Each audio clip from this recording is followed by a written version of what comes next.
It's time for this week's segment of Happier at Home. This morning, we're continuing our conversation from last week about understanding the fears of aging. We certainly are. We're joined once again by Debbie Marcello with more for us this morning. Hey, Deb, good morning. Good morning. How are you? Very well, thank you. And yourself? Where are you coming from today? I am actually in my office, so I hope you like it. We do. We love the logo there. Thank you again for waking up and continuing this conversation, because you did send a lot of bullet points. Yes. We unfortunately only got through a handful of them, so let's pick right back up. Yes.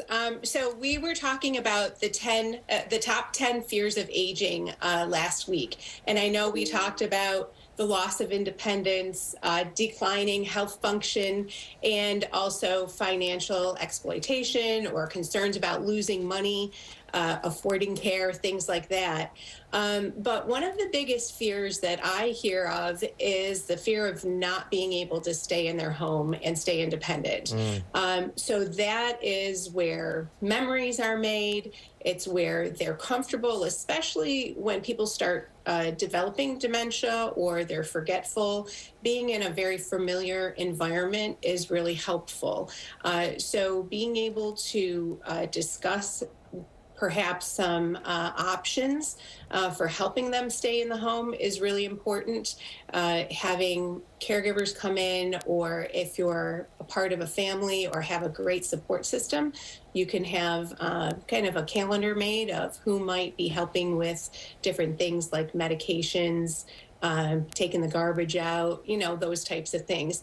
And then always being open to talking about living in a senior community as well. So many times now they're very, they're resort-like, and it's great to be able to socialize. So that's one of the other fears, is not being able to live at home alone.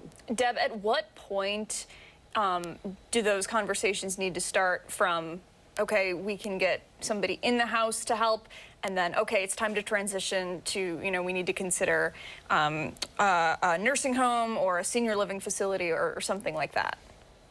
Well, I think the family always needs to understand at what level of care their loved one is.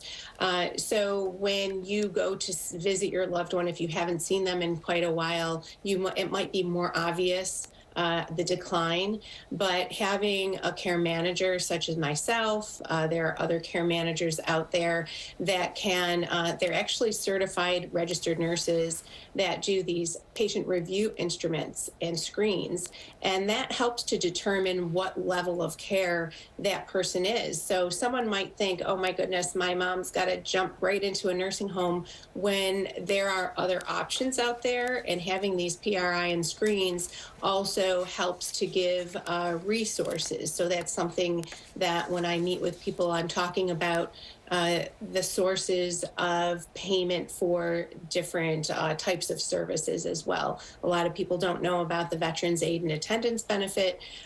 So that's something that I like to at least kind of screen them for if they can stay home, if they're safe at home, and what needs to happen to be able to stay in the home.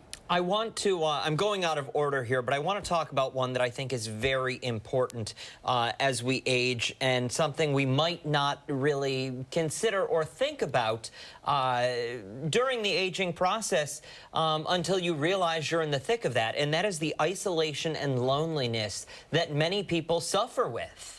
Yes, it's just, it could lead to depression. I mean, so many of us that aren't elderly had that experience during the COVID times. So the isolation, even if they're doing well physically, just having the social connection. I mean, there's actually a part of your brain, your limbic system, which requires for a healthy life to have that connection and socialization.